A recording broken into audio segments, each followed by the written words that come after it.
Hi, I'm going to talk about a subject that's have been of great interest to me, and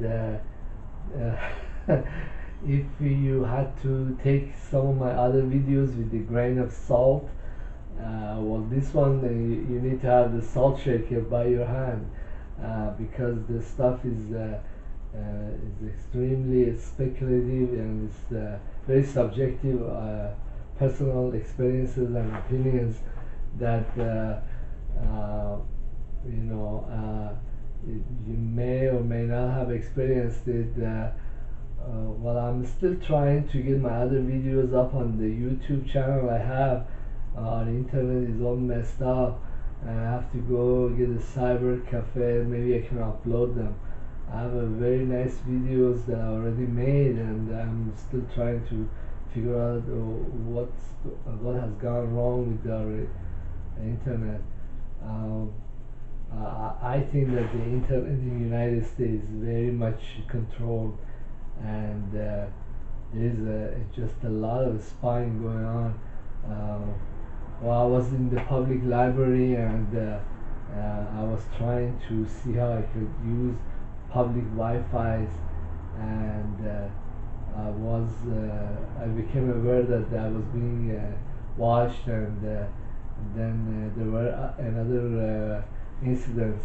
Anyhow, I stopped using the public library.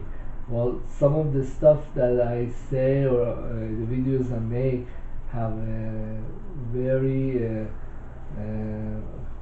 very dire or consequences for or political implications. Well, it's just the information. I'm not a politician, and I'm not a terrorist. I'm not a criminal. I'm not somebody who's going to do anything about it. It's just awareness and a way of perceiving the world. When actually I'm retired, and I value my retirement. I want to be in peace, and anything that disturbs that peace is going to get zapped, and I will just dump them, or her, or whatever it is, or whoever it is going to get dumped. But this video, I called it a variety of Psi experiences, and these stuff, I've had many experiences you will not believe. And some of them are extremely strange, and you would not recognize them unless you personally experience them. And you really need to take these as totally speculations, that what could happen, or if it happened again, you would know what it meant. But I don't know how to start. There is just so many different events and experiences, as unbelievable, and I just want to try or start with something that is very familiar, and this happens to me all the time.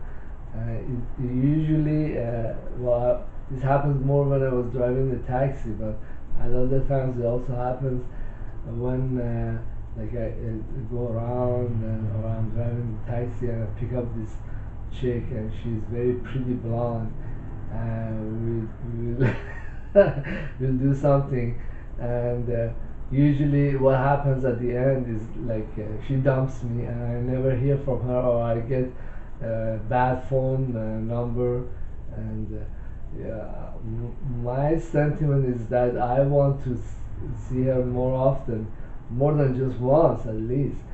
But and there is another analogy to this recurring event in my other practices, but just that when these things happen, I always wonder, well, what the hell did I do right that I got lucky? I mean, was it my shirt? Was it my the perfume that I wear? and I usually wear cheap perfumes. Was it this particular Hawaiian shirt, or was it my pants, or what did I say? Why can't I have this all the time? Why can't I find women like that every single day? And it's with women, it's something that's totally out of my control. Like they are so unpredictable, and I just cannot figure out women. Is there a system? There isn't the system, and I will have my heart broken many times. So something similar to this happened or happens regularly when I go to Sufi temple. I want to make an analogy with this and a film or a serial that I was watching. It was called The New Outer Limits, and there is this actor or character, and he visits this Chinese restaurant, which is really a small place, and more like a hole in the wall. He's happy with the food, and then at the end of his visit, he receives these fortune cookies. But the only thing about these fortune cookies is when he breaks them and eats the cookie and reads the inscription or the paper, every damn thing that happens in there, it just totally happens, and he becomes seduced by this, and he just keeps going back to there and pushing his luck, and finally something bad happens because he misbehaved. You know what I mean? Well, I mean, the moral of this story is something very similar.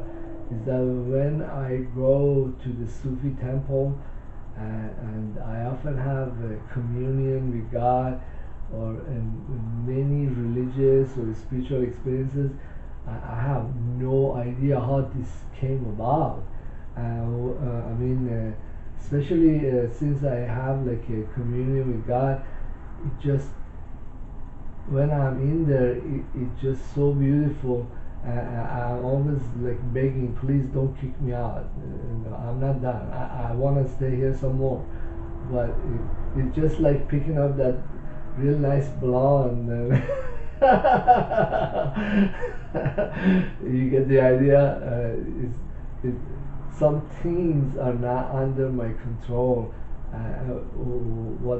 When they happen and how they happen, they're great, but just my mind keeps going back and trying to figure out how the hell did I get there? How can I stay there? How can I not get kicked out? You know what I mean? So this is in Western culture is called serendipity, and there is if I could figure out how to constantly go there, it will not be serendipity, it will be something else. Okay, and this is how many psychic phenomena are. You know, they're like, it happens, and then you're stuck. You cannot explain how the hell this happened, and how did I know it, and how did I participate in it. What? I mean, it's like when I was going to the Sufi temple, the feeling I had in there is like this place or this setup or this it knew I'm gonna be here, and there is some kind of communication or relation there that's just beyond my conscious mind. It's like you know how some kids, they lose their parents and they find them again, and it's like there is all this stuff going on, you know, but it's just a little ways away from your conscious mind. It's like, how the hell did this happen? How does this person knows all this stuff? How did I end up here? I mean, this is how a lot of the psychic phenomena are. In this video, I want to just go over them, and they they are gonna sound very strange, but I'm sure if you think back in your own life, you're gonna find out that this happens to many people.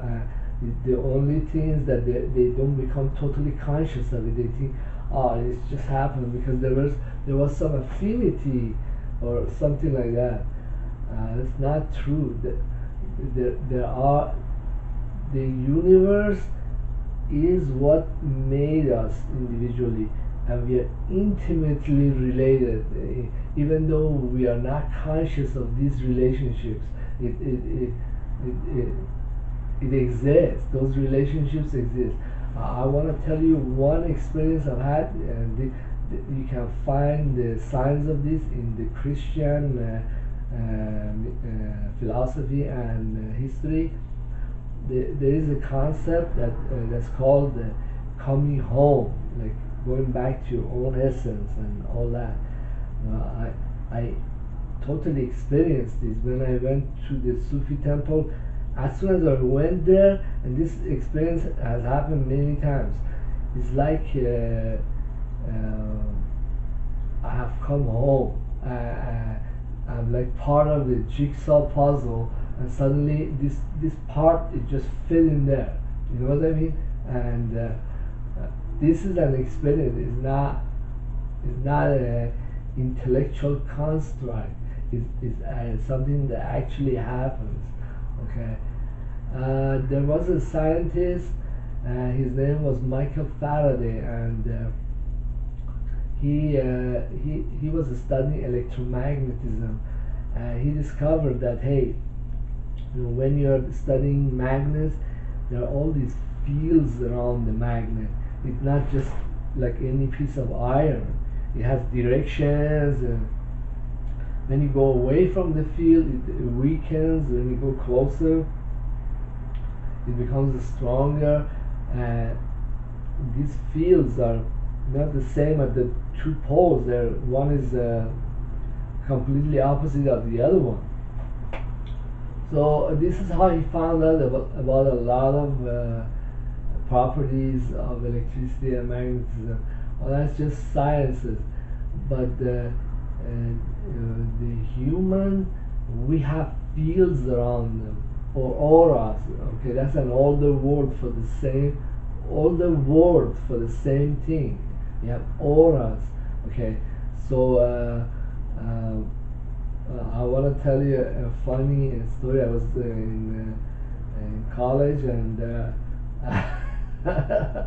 I was in the engineering school, and I was going to the library, and in this library, which is full of math and physics books, there was like a reading room that wasn't totally inside the library, and there were like these the two chicks. They were both blonde, and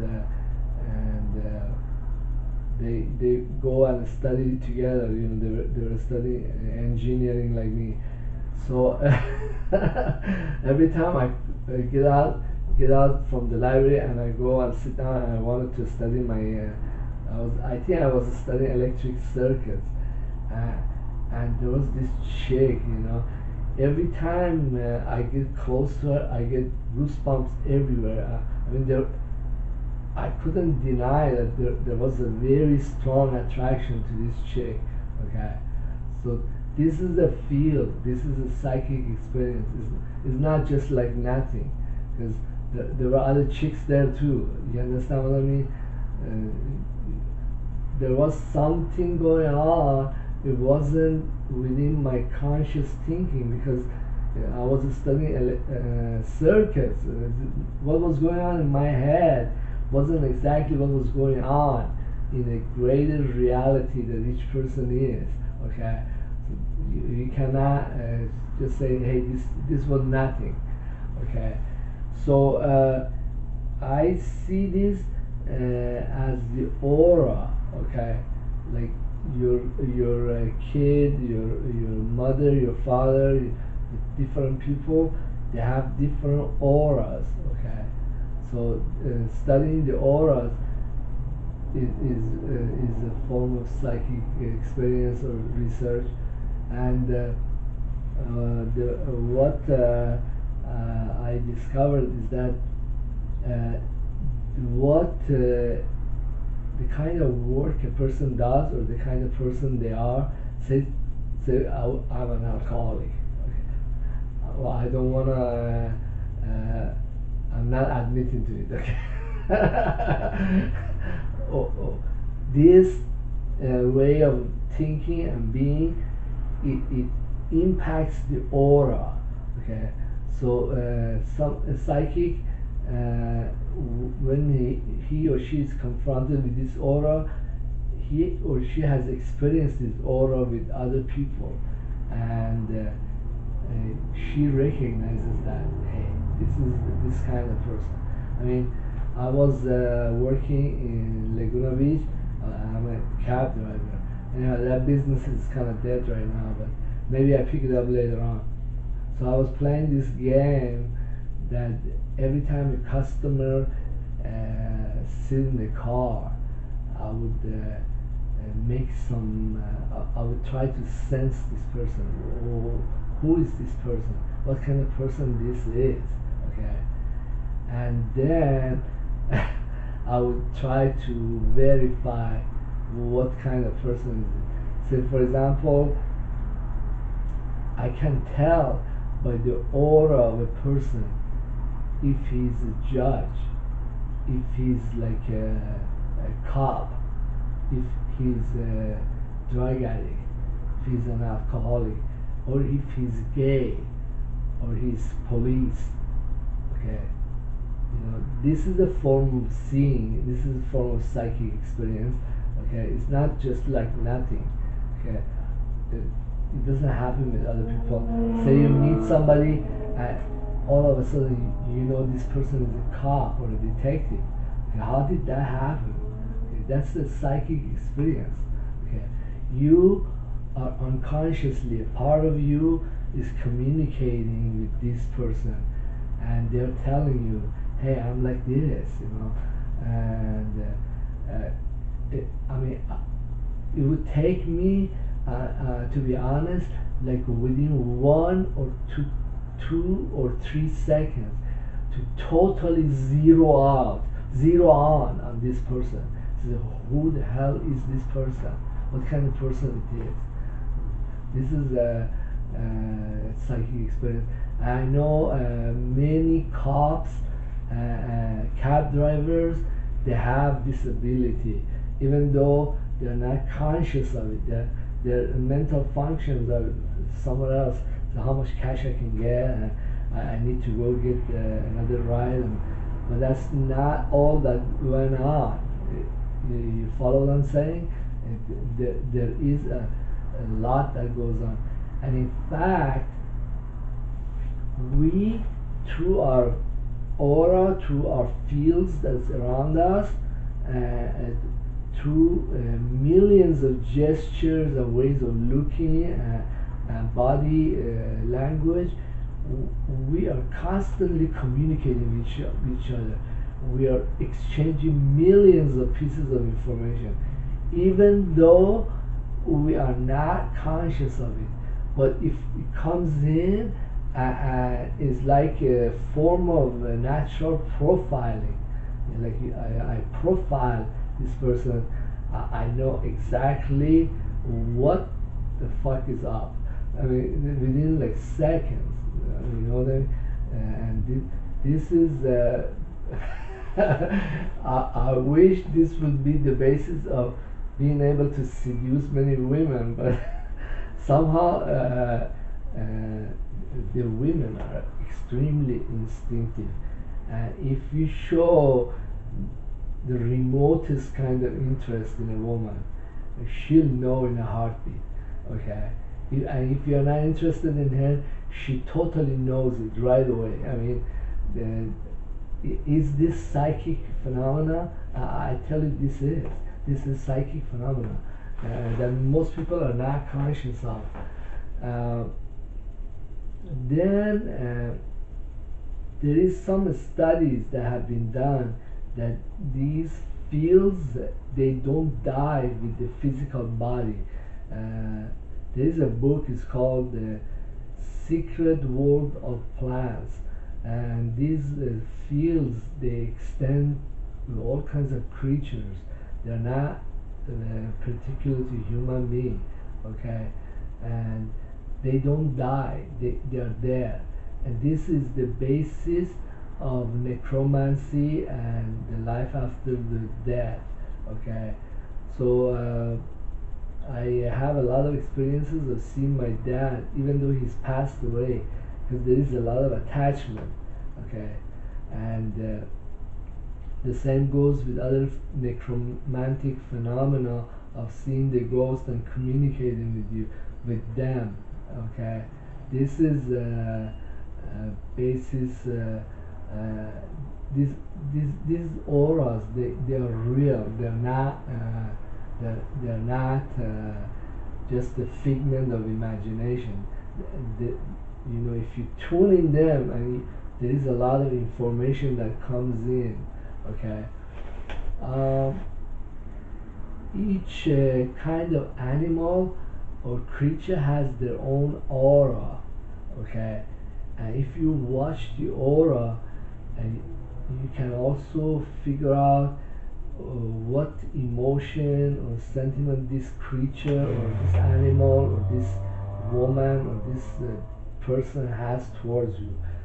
Like, well, I want to tell you one that I know very well, okay? And this one is like the aura of love or friendship. And it's like when you see this aura, it's like everything's okay. There's kind of serenity. It's like everything, all the muscles, all the things are softened, and there is a feeling of kicking back. I know you know this feeling because most people experience it. Okay, the aura of people who are drug addict is like there is chaos. They're fucked up, and you know this, and you know that nothing will work out with this person. Everything is messed up. There is uncertainty. There is and suddenly they could erupt into anger because they are also in chaos, and everything around them is in chaos. Okay, let's see. The aura of people who are like judges, they enforce laws, or cops, is like you're walking on the street and you suddenly come into a fortress. Everything is so organized, and you're this and that, and everything has its place. You can't miss it. Once you meet 2-3 old cops, as soon as you see that, you know this person is a cop. Okay, there's no doubt in your mind. Or this person is a judge. You follow what I'm saying? What else?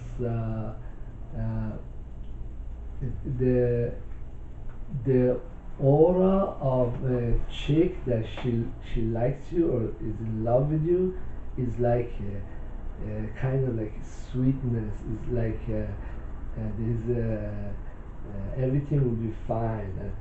There is kind of serenity, and most people, most men, they totally know this. Okay, there is no you feel serene, and when this aura, okay, I want to explain this other phenomena that's totally exotic. Okay, for example, I feel a great devotion toward the Sufi master Shah Maksud. So when I went to the Sufi temple and I sat down, the ceremonies were starting. As soon as I closed my eyes, I totally see this guru. It's like he is sitting there. This phenomena is called clairvoyance, which means that this ghost of this guru, he comes through. He's communing with you, with me, right? And I see him in every detail. It's like a physical body. Okay, this is called clairvoyance. Completely seeing this person, and I want to tell you an example of a clairaudience. Okay, it's like well, the ghosts that are associated with me, they don't want to do too much clairaudience because they would think I'm going crazy. I would think, but they're more into images. Okay, there is a distinction, but the most psychics, they know this. So I was leaving Iran in 1978. I had gone there for a summer, and my dad, he didn't want me to come back, so he helped me go back to the airport. In the airport, he tried to give me his nice watch. So I personally, I don't give a shit about watches, or don't keep too much track of time, except if I have to go to work. So I kind of argued with him and gave him his watch back, and then we embraced, and I was getting on board the Iranian airplane to come to the New York. So when we had said goodbye, I heard this voice saying like, "Oh, this is the last time you're gonna see him," and this is actually exactly what happened. And the revolution went out of hand, and the relations with the U.S. deteriorated, and we were keep trying to see each other, and it never happened, and he passed away. So this is the form of clairaudience. It happens like that. And I want to tell you an example of psychic phenomena that has to do with dreams. Okay, so when you are in the waking state, your conscious mind is like a commander that overshadows the lower aspects of your psyche. And when you sleep, this commander he falls apart, and there is other forces inside of you that are in communion with the world. Stuff that are not conscious. You know what I mean? You are not conscious of them very much. See, I want to tell you an example. Like, I was working with this woman. She was like a middle-aged in the factory. I always felt that she likes me and stuff, but I didn't want to go after her. Okay, there were some issues. Anyhow, so when one night when I was sleeping, I see her in my dream. She come to me. Okay, so this is when your soul makes relationship with people or objects, and it brings it out when you are asleep. These are forces that are outside of your conscious mind. Okay, there is other dreams that your psyche, your highest self, is in communion with the universe, and it finds out stuff that's going to happen or concerns, and brings them out. And when you wake up, it says, how the hell did this, I never thought about this, that this is important, but this psyche goes and finds out and wants to address those issues. There are a lot of other psychic phenomena. This is just a few of them, and I don't want to go into more of them because this video is getting too long. I also don't want to be thought of as a freak, even though I am. But Thank you for being in my YouTube channel, and at other times I will discuss other side phenomena that could be described as revelation or communion with God and with the other conscious beings. You have a great day.